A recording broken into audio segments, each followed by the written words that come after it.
কলকাতা শিলিগুড়ি 27 নম্বর জাতীয় সড়কে অবৈধ পার্কিং এবং ফুটপাত দখলমুক্ত করতে কড়া পদক্ষেপ গ্রহণ করল বিধাননগর ট্রাফিক গার্ড। এদিন সকালে ফাঁসিদার আনারস মার্কেট সংলগ্ন এলাকার রাস্তার উপর দাঁড়িয়ে থাকা সারি সারি গাড়ির বিরুদ্ধে অভিযান চালানো হয়।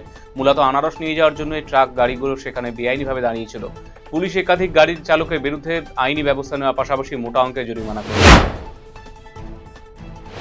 ইন্দো নেপাল সীমান্তে পানি ট্যাঙ্কি সংলগ্ন এলাকায় মাদক পাচারে বড়সড় ছক বানচাল করল পুলিশ।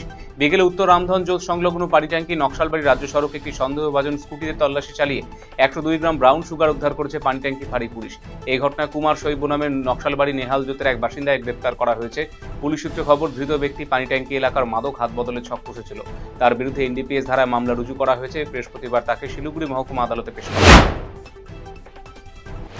সিএএ কার্যকর হওয়ার পর শরণার্থীদের আবেদন প্রক্রিয়া সাহায্য করতে বিশেষ শিবিরের আয়োজন করল শিলিগুড়ি মহানগর হিন্দু জাগরণ মঞ্চ। বুধবার নকশালবাড়ি বিবেকানন্দ সেবা ভারতী কার্যালয়ে শিবিরের আয়োজন করা হয়। এদিন বিনামূল্যে অনলাইনে আবেদন এবং স্বল্প খরচে আনুষঙ্গিক প্রক্রিয়ায় সাহায্য করা হয়।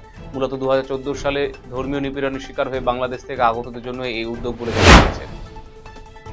অরণ্য সপ্তাহ উপলক্ষে বুধবার থেকে ধূপগুড়িতে মহকুমাব্যাপী সচেতনতামূলক অনুষ্ঠানের সূচনা হলো। ধূপগুড়ি উচ্চতর মাধ্যমিক বিদ্যালয়ে এই কর্মসূচির আনুষ্ঠানিকভাবে উদ্বোধন করা হয়। পরিবেশ রক্ষা, বৃক্ষরোপণের গুরুত্ব, প্রয়োজনীয়তা নিয়ে বিষয়ে আলোচনা করেন উপস্থিত অতিথিরা।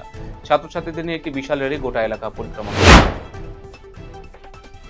অরণ্য সপ্তাহ উপলক্ষে সবুজের বার্তা ছড়িয়ে দিল মানিকচক বিধায়ক সেবা কেন্দ্রের উদ্যোগে এলাকায় বিভিন্ন প্রজাতির বৃক্ষচারা বিতরণ করা হলো। মহৎ কর্মসূচিতে উপস্থিত ছিলেন মানিকচক বিধায়ক গৌরচন্দ্র মণ্ডল, মানিকচক বিধানসভার সকল মণ্ডল সভাপতি এবং দলীয় কার্যকর্তারা।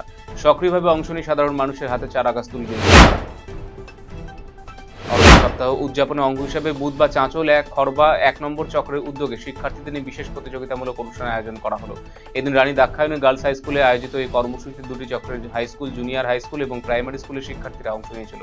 প্রবন্ধ লিখন, অঙ্কন এবং বিতর্ক প্রতিযোগিতার আয়োজন করা হয়। অনুষ্ঠানে উপস্থিত ছিলেন চাঁচল চক্রের অবর বিদ্যালয় পরিদর্শক পলাশ রায়, খরবা 1 নম্বর অবর বিদ্যালয় পরিদর্শক দেবলীনা ধর সহ অন্যান্যরা।